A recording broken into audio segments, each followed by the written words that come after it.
Opa, majčin sine. Smo dobro opravo. Opa, novi auto. Ne seri. Zanemarite malo nered ovdje. Opa, zanemario. Opa, čisti sice. Majčin sine. Opa, samo dođem da si malo noge otresam. Opa. Redline. Još sam ga pogledao. Dobar film. 8/10. Koja mrcina. Idemo snimiti video.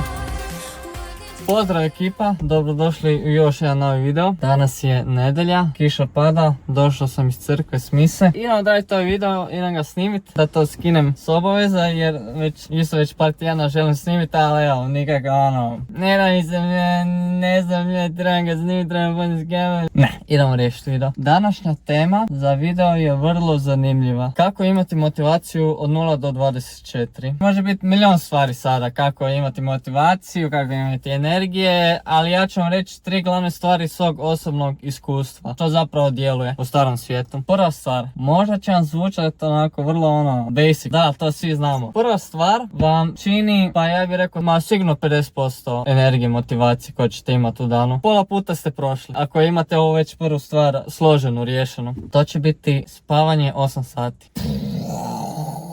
Mind blown, da znam. Ogromna je razlika kad ti spavaš 8 sati, 7 sati, 6 sati i sve ispod 6 sati. To je razlika dan i noć. 6 sati je legnem u 1, probudim se u 7. Već kao da nisam spavao. Svi nedostaci, svi bolovi od prijašnjeg dana mi se nakupljaju. Kad spavam 7 sati nit smrdi nit miriše. Jesi odspavao, ali još uvijek se dižeš se umoran, a spavao si 7 sati, ležao si u grobu 7 sati. 8 sati, ti se dižeš ko gospodin. Bolovi? Kakvi bolovi? Nema bolova. Zašto to važno? Nećeš moći imati motivaciju ako ćeš biti umoran. Kako ćeš imati motivaciju ako se spava, ako se ništa ne da, ako ti sam malo ne. Ne možeš. Spanje je najlakše. To je zapravo najjednostavnije riješiti. Znači, samo trebaš ležati. Pokušajte to odraditi u jednom komadu. Nije da sad spavate po noći 6 sati, pa kad se vratite s posla još 2 sata, pa je to 8 sati. Ne je to tako. To se treba u komadu. Isto je važno kad idete spavat. Znači, vi sad mislite po dobro, ja idem leći u 1 i dižem se u 9. Ne, nije isto. Apsolutno nije isto. Jer siguran sam da mnogi od vas kad ste išli van, kad ste išli u klub ili tako dalje, vratite se doma, ne znam, oko 3, oko 4 i spavate do 12, do 1. Dižete se ko da ste spavali 5. Najbolje vrijeme odete, barem pokušajte leći već u 11. Najbolje bi bilo da idete spavati u 11, da krmite već u 11 da ste gotovi. Leć pa ajde 10-20 minuta, ajde malo črkam po mobitelu, malo se zajebavam pa legneš. Evo, to je prva stvar, spanje. Idemo na stvar broj 2. Ono što sam već u prijašnjem videu spomenuo, to su ciljevi. Morate napraviti listu ciljeva. Napravite si ovako, životni ciljevi. Kako želite da vam život izgleda, ne znam, za 10, 15, 20 godina. Baš dream život. Život iz sna.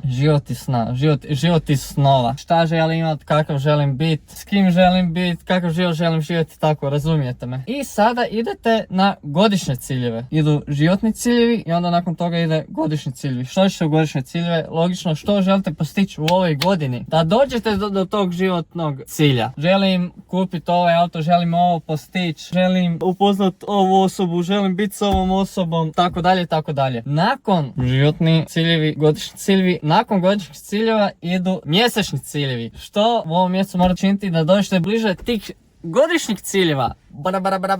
Jel razumijete sad? Nakon mjesečnih idu tjedni ciljevi. Što moramo učiniti da dođem bliže mjesečnom cilju. I na kraju krajeva nakon tjednih idu i dnevni. Što moram na dnevnoj bazi učiniti da bi došao bliže tjednim ciljevi. Kad ovo napravite, nikad vam više neće moći biti dosadno. Zašto? Zato jer ćete uvijek znati što trebate učiniti. I ide treća stvar. Ovo se više nadovezuje na to kako da ne izgubite motivaciju. 90,9 99,9% muškaraca pada na ovu stvar, pornjava. Ne možete gledati pornjavu. Zašto mi muškarci smo toliko ovisni o pornjavi? Zašto mi gledamo? Pa mi zapravo gledamo kako bi se riješili tog osjećaja. Sada da ne idem u detalje, da se iskališ nad curom. Pornjava će vam uzeti toliko puno, ne motivacije, nego energije. Kako se vi osjećate prije nego što gledate pornjavu? Puni ste energije, napucani ste, našto ako je već dugo niste gledali. Možete bilo šta, puni ste energije,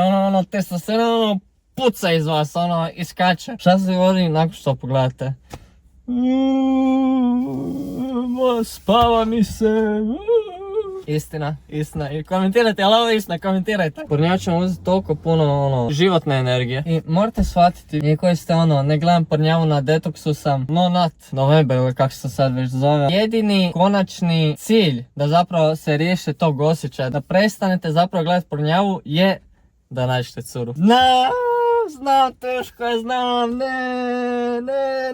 no, policija, no. Da jednostavno nađete curu. Zvuči teško, zvuči naporno, ali jebi ga, to je život, buraz. Nekad dobiješ, nekad izgubiš. Cura je jedini rješenje da se riješite tog osjećaja. A i to je to, šta nam ja sad više govorim. Pišite mi u komentarima ako imate neke teme, neka pitanja, da napravimo nečemu video. Pred nama je svjetla budućnost. Pozdrav!